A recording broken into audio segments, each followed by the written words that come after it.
AP liquor scam లో విజయసాయి రెడ్డి అల్లుడు రోహిత్ రెడ్డి ఆయన అన్న శరత్ చంద్రారెడ్డి మాట మారుస్తున్నారు. ఆంధ్ర లిక్కర్ స్కామ్ లో వారిని సిఐడి సిట్ సాక్షులుగా నమోదు చేసింది. వారిచ్చిన వాంగ్మూలాలను కోర్టుకు కూడా సమర్పించింది.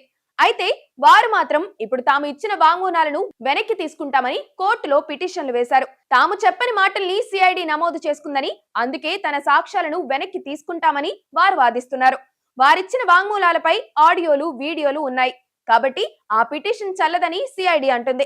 వాంగ్మూలాలు ఇచ్చిన చాలా కాలం తర్వాత కోర్టులో పిటిషన్లు వేయడం, తాము చెప్పనివి రాసుకున్నారని వాదించడంతో అసలు వారేం చెప్పారన్న ఆసక్తి ఇప్పుడు వ్యక్తమవుతుంది.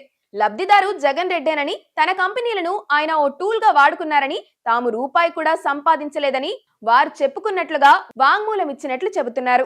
అందుకే ఇప్పుడు వారిపై ఒత్తిడి పెరగడంతో వెనక్కి తీసుకుంటామని పిటిషన్ వేసినట్లుగా చెప్తున్నారు. లిక్కర్ స్కామ్ లో విజయసాయి రెడ్డి కీలక పాత్ర పోషించారు. ఆదాన్ డిస్టిలరీస్ కంపెనీ శరత్ చంద్రారెడ్డి, రోహిత్ రెడ్డిదేనని గతంలో వివరాలు బయటకొచ్చాయి. అయితే అది కేసిరెడ్డి నడిపించారని, తాను తన అల్లుల నుంచి 100 కోట్ల రుణం ఇప్పించారని విజయసాయి రెడ్డి చెప్పుకుంటున్నారు. అది రుణమో లంచమో పోలీసులే తెలుస్తారు. ఇదే అంశంపై వారిచ్చిన వాంగ్మూలాన్ని సిఐడి సిట్ నమోదు చేసింది. ఇది జరిగి చాలా కాలమైంది. అయితే ఇప్పుడు హఠాత్తుగా తమ వాంగ్మూలాన్ని వెనక్కి తీసుకుంటామని కోర్టులో పిటిషన్లు వేశారు.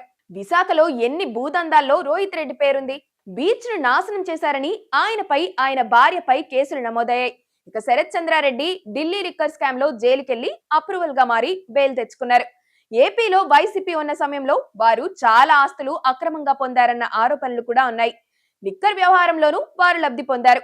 విజయసాయి రెడ్డి అనధికారిక అప్రూవర్ గా మారి అన్ని వివరాలు చెబుతారని అనుకుంటున్నారు.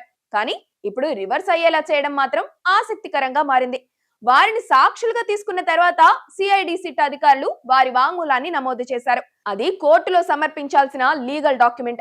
అలాంటి దాన్ని వారు ఆషామాషిగా చెప్పారని నమోదు చేసే అవకాశం ఉండదు. ఆడియో వీడియోలను కూడా రికార్డు చేస్తారు.